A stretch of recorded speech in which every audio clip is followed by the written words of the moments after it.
প্রতিদিনের মতো আজকেও গেছিলাম নদীর কোলে বিকেলের সময়টা পার করতে। এরই মধ্যে আমাদের গ্রামের ছোট ভাই বিঘার ছোট পরিসরে পিকনিকের আয়োজন করছে গিয়ে দেখি। কেউ বা চুলা বানানোর জন্য ইট নিয়ে আসতেছে, কেউ বা আবার ভাত রান্না করা হাঁড়ি, কেউ বা আবার কাঠ প্রস্তুত করতেছে। অল্প কিছু সময়ের মধ্যে চাল ডাল আলু পেঁয়াজ সবই রেডি। এর ভিতরে মজার ব্যাপার হলো, তারা যেহেতু ছোট, বাসা থেকে সব কিছু আনছে, তাই যে যার মতো বাসা থেকে যা পাইছে তাই আনছে। এর মধ্যে এক ছোট ভাই বাসা থেকে কিসমিসও নিয়ে চলে আসছে, যদি কাজে লাগে।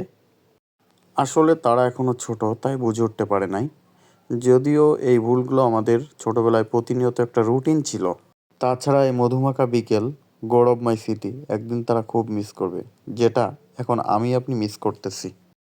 তাদের এই আয়োজনটা ছোট হলেও ছিল নাকি সব কিছুই ছিল। হাসি খুশি নাচ গান দুষ্টামি সব কিছুই এক কথায় ছিল। অসাধারণ অনুভূতি ছিল, যেটা তারা নিজেরা রান্না করে নিজেরাই খাওয়া দাওয়া করছে। কেউ বা চুলায় জাল দিতে ব্যস্ত, ভাতটা প্রস্তুত করতে হবে। কেউ বা হাঁড়ি থেকে হাঁড়ির ঢাকনা উঠিয়ে দেখতেছে ভাতটা হয়েছে কিনা। আর পাশেই যেহেতু নদী ছিল, নদী থেকে যাওয়া নৌযানগুলো তারাও খুব উৎসাহ দিতেছিল ছেলেপেলেদেরকে, আর তারাও তাদের সাথে খুব মজা নিতেছিল। এরই মধ্যে সন্ধ্যা নেমে আসে, তাদের ভাত রান্না শেষ।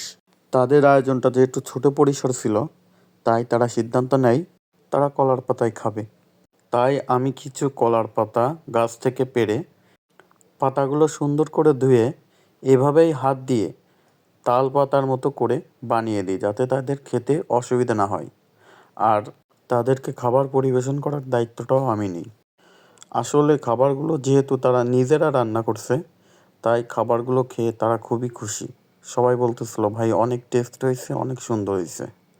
আর খাবারের সাথে তারা সিদ্ধ ডিমেরও ব্যবস্থা করছিল।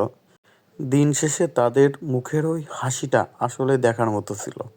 আকাশে চাঁদ আর পাশে নদীর অপরূপ সৌন্দর্য